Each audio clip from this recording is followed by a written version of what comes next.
Semua hal buruk pernah aku coba. Tapi apapun yang terjadi, aku yakin memeluk Islam adalah keputusan terbaik dalam hidupku.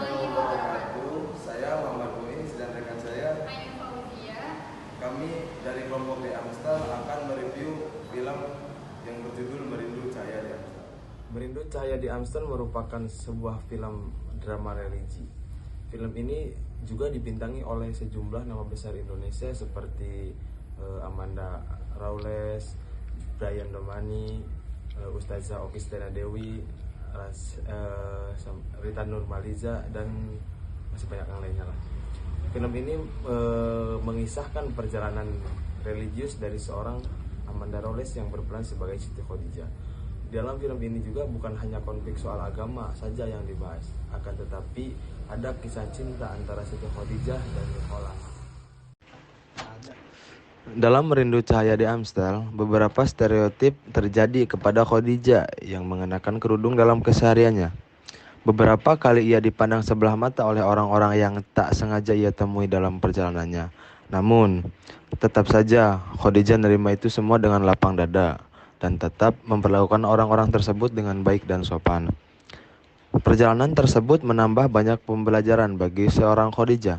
Terlebih lagi dia adalah seorang gadis asli Belanda yang tadinya berpenampilan bebas namun berubah menjadi tertutup. Di tengah perjalanannya, Khadijah bertemu dengan Nicholas Panjic, seorang mahasiswa di arsitektur agnostik yang mengaguminya. Ia berprestasi sebagai fotografer dan jurnalis di sela-sela kesibukan kuliahnya. Di awal cerita, Nicholas memotret suasana dan pengunjung Museum Plain. Kameranya tanpa sengaja mengabadikan sosok gadis yang berhijab rapat. Keesokan harinya, ia memperlihatkan hasil foto kepada kepala redaksinya dan tak sengaja menemukan foto gadis yang uniknya. Dalam foto tersebut, gadis itu tampak memancarkan cahaya yang sangat indah. Hal tersebut membuat Niko penasaran. Ditambah lagi kepala redaksinya meminta Niko untuk mencari tahu sosok gadis tersebut.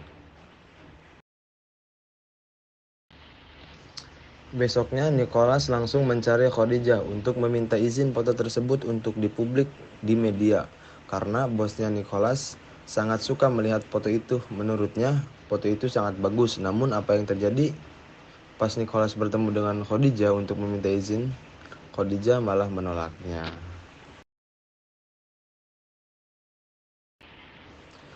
Film ini juga mempunyai komedi yang natural. Mengapa dianggap sebuah komedi? Karena film ini sama sekali tidak monoton dalam menjalankan setiap kisahnya. Ada bumbu-bumbu komedi yang dihadirkan oleh setiap pemainnya itu. Komedi ini hadir di sela-sela percakapan antar pemainnya, membawa warna pada setiap dialognya sehingga penonton bisa tetap menikmati pesan dari film serta hiburan yang dihadirkan.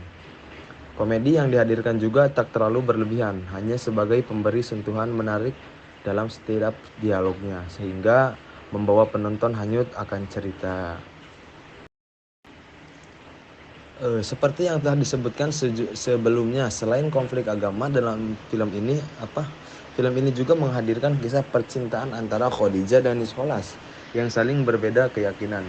Mungkin kisah ini akan relate kepada para penonton yang sedang mengalaminya atau bahkan pernah ada di posisi tersebut.